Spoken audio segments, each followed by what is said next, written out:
Okay, sorry for the interruption. Next is government has requested all the public sector banks to go live with Aadhaar Pay. So government ने सभी public sector banks को कहा है कि वो भाई आधार pay जो उनका प्लेटफॉर्म है उसके साथ उसे मतलब एक्टिव कीजिए। सो ये जो प्लेटफॉर्म है वो एक डिजिटल पेमेंट प्लेटफॉर्म है मर्चेंट्स के लिए। जैसे कि भीम या जो फोन पे एप्लीकेशंस है या अभी दूसरे एप्लीकेशन सारे बैंक्स ला रहे हैं यूपीआई बेस्ड, वो peer to peer transaction like direct हम एक दूसरे को पेमेंट कर सकते हैं मोबाइल एप्लीकेशन के थ्रू। आधार पे जो मर्चेंट्स हैं उनको डिजिटली पेमेंट रिसीव करने के लिए हेल्प करेगा। जिस तरीके से हम पेटीएम के थ्रू किसी चीज़ का पेमेंट कर सकते हैं, तो ये उसी तरीके का एक प्लेटफॉर्म होगा। तो इन्होंने कहा था कि आई थिंक 31 मार्च तक के टाइमलाइन दी थी बैंक्स को। Next is Asian wrestling championship. So वो जो है अनिल कुमार जो है उन्होंने जीता है ब्रॉन्ज मेडल 85 किलोग्राम में। इस पे अभी और भी बहुत सारे मेडल्स जीत चुके हैं हम। सो अभी आगे मैं इसे बताऊंगा वीडियो में। और ये जो हो रहा है वो न्यू दिल्ली में हो रहा है। ओके।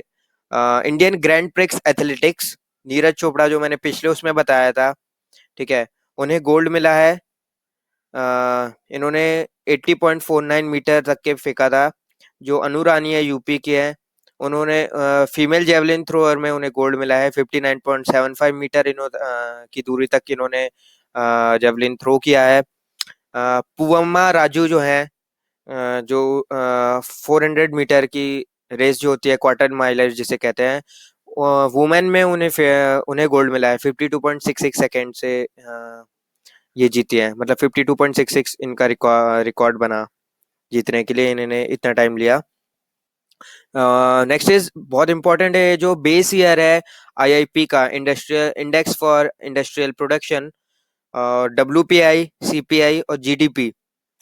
सो होलसेल प्राइस इंडेक्स और कस्टमर प्राइस इंडेक्स और जीडीपी, और जो जीपीआई जीवीए के लिए हम करते हैं ग्रॉस वैल्यू एडिशन के लिए, वो चेंज हो गया है 2004-2005 से। इसे हटा के 2011-2012 कर दिया है। और ये क्यों किया है? To align WPI with IIP and GDP. Okay. इसमें एक और इम्पोर्टेंट पॉइंट है कि जो डब्ल्यूपीआई है वो जो इन डायरेक्ट इनडायरेक्ट टैक्सेस जो होते थे, स्पेलिंग मिस्टेक है, हाँ मुझे माफ कीजिएगा उसके लिए, मैंने पहले भी बताया, मैं थोड़ा जल्दी में बनाता हूँ, जल्दी में टाइप करता हूँ। सो जो इनडायरेक्ट टैक्सेस होते हैं उसे एक्सक्लूड कर दिया है। दैट मीन्स कि जैसे एक्साइज ड्यूटी है उसे एक्सक्लूड कर दिया है। एंड व्हाट इससे क्या होगा कि जो पॉलिसी चेंजेस हैं उस पे डब्ल्यूपीआई पे ज़्यादा इफेक्ट नहीं पड़ेगा। और एक और जो है इंटरनेशनल जो रिकमेंडेशंस है वो है कि हमारे जो बेस बेस ईयर होते हैं ये इंडेक्सेस के लिए, जैसे आईआईपी हो गया, उसे हर 5 इयर्स में चेंज करना चाहिए, अपडेट करना चाहिए। तो हम उसे भी फॉलो करने के लिए कर रहे हैं। ये पहले 2004-5 का है और इससे काफी साल हो गए हैं। अगला है देखिए कि 1 मई को, जैसा कि आप सभी लोग जानते हैं, इंटरनेशनल लेबर डे होता है। और इस दिन छुट्टी भी मिलती है सभी लोगों को जो भी वर्क करते हैं। जो हमारे अभी लेबर एंड एम्प्लॉयमेंट मिनिस्टर है वो मिस्टर बंडारू दत्तात्रेय हैं। अगला देखते हैं जो चीफ इकोनॉमिक एडवाइजर हैं फाइनेंस मिनिस्ट्री के, वो अरविंद सुब्रमण्यम है। अगला देखते हैं national mission for clean Ganga, observe किया गया 2 मई को। ओके। इस पे गंगा क्लीनलीनेस प्लीज डे मनाया गया है 2 मई को। अगला देखते हैं India will give 35 crore rupees to children of freedom fighters in Bangladesh for the next 5 years under the मुक्ति जोधा स्कॉलरशिप स्कीम। तो ये जो 1971 के फ्रीडम फाइटर्स के डिसेंडेंट्स हैं उन्हें इंडिया 35 करोड़ रुपीस देगा उनके बच्चों को अगले 5 सालों तक के। ठीक है। बांग्लादेश की जो करेंसी है टाका है, उसकी जो कैपिटल है वो ढाका है। आ, और अब्दुल हामिद जो है उसके प्रेसिडेंट हैं, उसके प्राइम मिनिस्टर आप सभी को मालूम होगा, बहुत ही चर्चा में रहती हैं वो। देखते हैं former union minister Ashwini Kumar जो हैं उन्होंने उन्हें सेलेक्ट किया है जापान ने for this year spring's imperial decoration award के लिए, ठीक है, उन्हें for his contribution to the strengthening of bilateral ties and promotion of friendship between their two countries. So जो अश्विनी कुमार हैं, ये फॉर्मर यूनियन मिनिस्टर थे, उन्हें जापान ने स्प्रिंग इंपीरियल डेकोरेशन अवार्ड के लिए सेलेक्ट किया है। किस चीज़ के लिए? उनके जो कंट्रीब्यूशन थी हमारे दोनों देशों के बीच में बायलैटरल जो टाइज है उन्हें स्ट्रॉन्ग करने के लिए और फ्रेंडशिप बढ़ाने के लिए। वहाँ के जो जापान के जो पीएम है वो शिंजो अबे हैं। उनका वहाँ की जो राजधानी है वो टोक्यो है, और वहाँ की जो करेंसी है जैसे आप सभी जानते होंगे येन है। टर्की के जो प्रेसिडेंट हैं रिसेप तैयप है, वो इंडिया की विजिट पे हैं। वहाँ का टर्की का कैपिटल जो है वो अंकारा है। वहाँ की जो करेंसी है वो टर्किश लाइरा है और लिरा है, जो भी है उसका pronunciation, sorry for that. Kerala का जो अयामनम है वो इस कंट्री का पहला विलेज या वार्ड बना है, पंचायत वार्ड, जो कि फुली डिजिटलाइज्ड हुआ है। ठीक है, तो ये भी बहुत इंपॉर्टेंट क्वेश्चन है, काफ़ी इंपॉर्टेंट है मैं कहूँगा।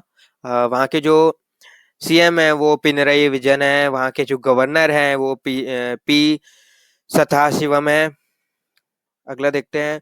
गूगल ने इंट्रोड्यूस किया है solve for India campaign, specially for tier two cities. Tier two cities कौन सी होती हैं? जैसे हो गया इंदौर, भोपाल, या जो इतनी बड़ी सिटीज नहीं होती है इंडिया, जैसे इंडिया की जो है दिल्ली हो गई, मुंबई हो गई, कोलकाता हो गई, इतनी बड़ी सिटीज नहीं होती है लेकिन काफी बड़ी होती है, जैसे इंदौर हो गई है। तो उनके लिए ये किया है। यहाँ पे एंटरप्रेन्योर्स जो हैं उन्हें अपॉर्चुनिटी मिलेगी टू सीखने की डायरेक्ट गूगल के इंजीनियर से। ओके, रशियन ग्रैंड प्रिक्स हुआ 2017 का। सो वल्टेरी बॉटॉस जो है मर्सिडीज के ड्राइवर है, उन्होंने अपना फर्स्ट F1 टाइटल जीता है, ये फिनलैंड के हैं। ओके, राफेल नडाल जो कि स्पेन के हैं, उन्होंने अपना 10th Barcelona open cup title जीता है। पंकज आडवाणी, उन्होंने जीता है सिल्वर एशियन स्नूकर चैंपियनशिप में, और ये हुआ था कतर में। कतर की राजधानी जो है वो दोहा है। अगला देखते हैं। जोशना चिरप्पा जो है वो first Indian to win Asian squash title.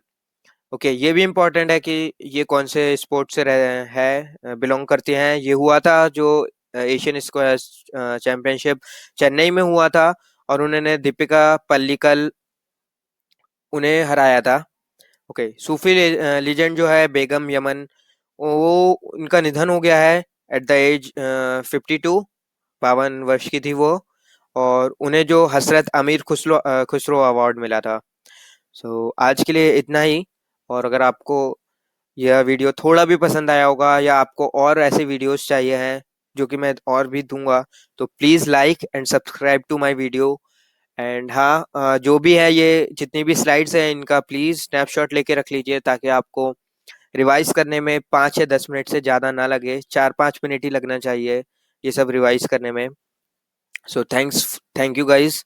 मैं और भी वीडियोस लाऊंगा, और स्पेलिंग मिस्टेक जो होती है या थोड़ा बहुत प्रोनाउंसिएशन मिस्टेक्स होता है उसके लिए मुझे माफ़ कर दीजिएगा। थैंक्स।